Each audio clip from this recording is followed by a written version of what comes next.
Are you ready? Let's talk digital.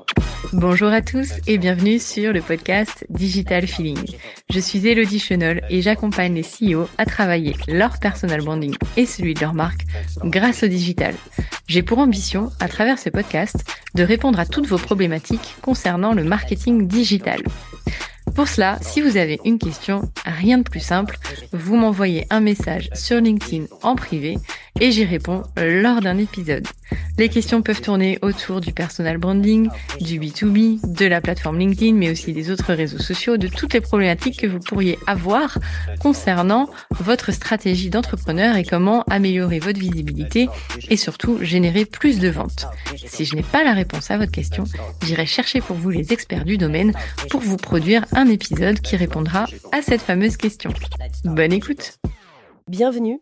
Aujourd'hui, on se penche sur une question brûlante.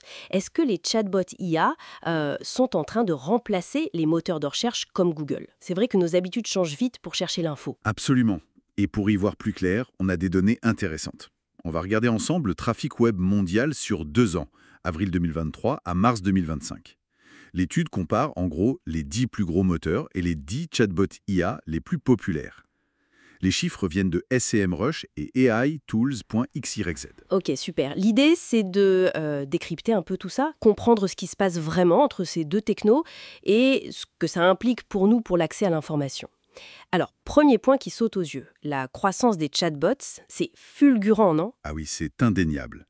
Si on compare avril 2024 à mars 2025 par rapport à l'année d'avant, le trafic de ces chatbots a bondi de presque 91%. Énorme, 91%? Oui, ça représente 55,2 milliards de visites sur un an. Et dans tout ça, il y a un acteur qui domine, mais alors très largement. C'est ChatGPT. Il pèse pour plus de 86% de tout ce trafic. 86%, c'est énorme. Mais il n'y a pas que lui ici. Ouais. On voit d'autres noms émerger très vite. Exactement. Et ça, c'est un signe que le secteur est en pleine ébullition, quoi. Des outils comme DeepSeek ou Grok affichent des taux de croissance annuels hallucinants. Ah oui. C'est-à-dire, Pour DeepSeek, on parle de plus 113 007%. Et Grok, c'est plus 353 787%. Ça montre une adoption très, très récente, mais hyper rapide. waouh, impressionnant. Bon, mais face à cette montée en puissance, qu'est-ce qui se passe du côté des moteurs de recherche classiques? Est-ce qu'ils s'écroulent? Alors, pas si vite, c'est plus nuancé. Sur la même période, donc avril 24, mars 25, le trafic global des 10 plus gros moteurs a en fait très légèrement baissé. Moins 0,51%. Moins 1%, c'est tout. Oui, c'est très peu. Mais surtout, il faut voir les volumes. On parle de 1,86 trillion de visites annuelles pour les moteurs. 1860 milliards. Attendez, 1,86 trillion contre 55 milliards pour les chatbots. Donc, l'écart reste, colossal. Absolument colossal. Sur l'année passée, les moteurs ont généré en gros 34 fois plus de visites que les chatbots. Et si on zoome sur les chiffres quotidiens plus récents, disons mars 2025, l'écart était encore de 24 fois. 24 fois plus de visites par jour pour les moteurs. C'est ça. Environ 5,5 milliards de visites quotidiennes pour les moteurs contre 233 millions pour les chatbots. Et Google, lui, reste le roi incontesté. Presque 88% de part de marché des moteurs. Il génère à lui seul 26 fois plus de visites chaque jour que ChatGPT. D'accord. Donc, la messe n'est pas dite, loin de là. Mais comment on explique cette résilience des moteurs? En fait, la situation est complexe. C'est pas juste un remplacement. On voit des tendances intéressantes et surtout des signes d'adaptation clairs chez les moteurs. Ah oui, malgré la petite baisse annuelle, vous dites qu'il y a des signes de reprise. C'est lié à quoi? Une hypothèse forte, c'est l'intégration de l'IA directement dans les moteurs. Les AI Overviews chez Google ou la SGE, l'expérience de recherche générative, Bing aussi intègre beaucoup d'IA. Et ça marche. Ça semble jouer, oui. D'ailleurs, Bing affiche une croissance annuelle de trafic assez nette, presque plus 28%.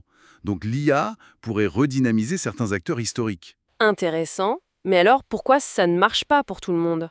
Parce que Yahoo, par exemple, chute lourdement, non? Moins 22,5%. Et même DuckDuckGo, qui intègre aussi l'IA, baisse un peu. Oui, c'est un très bon point. L'adaptation, c'est pas facile pour tout le monde. Ce qui marche pour Bing ne fonctionne pas forcément pour Yahoo ou DuckDuckGo. Peut-être que les utilisateurs ne cherchent pas la même chose. Pour DuckDuckGo, la priorité, c'est la vie privée, peut-être plus que l'IA intégrée. Je vois. Et en parallèle, on voit des acteurs plus régionaux, comme Yandex en Russie ou Naver en Corée, qui progressent bien. plus 32%, plus 34%, ou même des spécialistes comme Brave Search qui mise sur la confidentialité et qui fait plus 64%. Donc certains tirent leur épingle du jeu. D'accord. Donc si on essaye de résumer un peu tout ça, qu'est-ce qu'on retient de cette confrontation apparente IA conversationnelle contre recherche classique? Ce que montrent les chiffres sur 2 ans, c'est qu'on n'assiste pas vraiment à un remplacement massif. Pas encore en tout cas. Les chatbots, oui, ils gagnent du terrain, c'est sûr, probablement pour des usages précis, discuter, générer du texte, peut-être des réponses directes, mais les moteurs tiennent bon. Exactement. Loin d'être dépassés, ils s'adaptent, ils intègrent l'IA eux aussi, et surtout, ils gardent un volume de trafic qui est juste incomparable pour l'instant. Donc, on irait plutôt vers une coexistence? Chaque outil trouve sa place, peut-être qu'il se complète? C'est le scénario le plus plausible qui ressort de ces données, oui. Une transformation des outils et des usages plutôt qu'une simple substitution. Ok, donc pour résumer, oui, les chatbots IA ont une croissance spectaculaire, c'est vrai. Mais non, les moteurs de recherche ne sont pas morts, loin de là. Ils résistent, ils innovent avec l'IA et ils gardent une avance énorme en termes de trafic. Le grand remplacement annoncé, c'est pas pour demain. C'est une bonne synthèse de la situation actuelle, oui. Et ça nous amène peut-être à une question plus fondamentale, au-delà de qui gagne. Ah oui? Laquelle? Comment est-ce que ce mélange, cette hybridation entre recherche et conversation IA va vraiment changer notre façon de voir l'information, de la chercher et surtout d'y faire confiance? Arriver à distinguer le vrai du faux, l'utile du plausible dans ces nouvelles interfaces. C'est peut-être ça le vrai défi pour nous tous dans les années à venir, non? Thank you. You're welcome. Let's talk digital. J'espère que ce podcast vous a plu. Si vous avez aimé cet épisode, n'hésitez pas à soutenir le podcast en laissant une note et un avis sur Apple Podcast ou sur vos plateformes d'écoute. Ça me permettra de remonter et de pouvoir partager à d'autres entrepreneurs les réponses que vous vous posez. Merci à tous, à bientôt.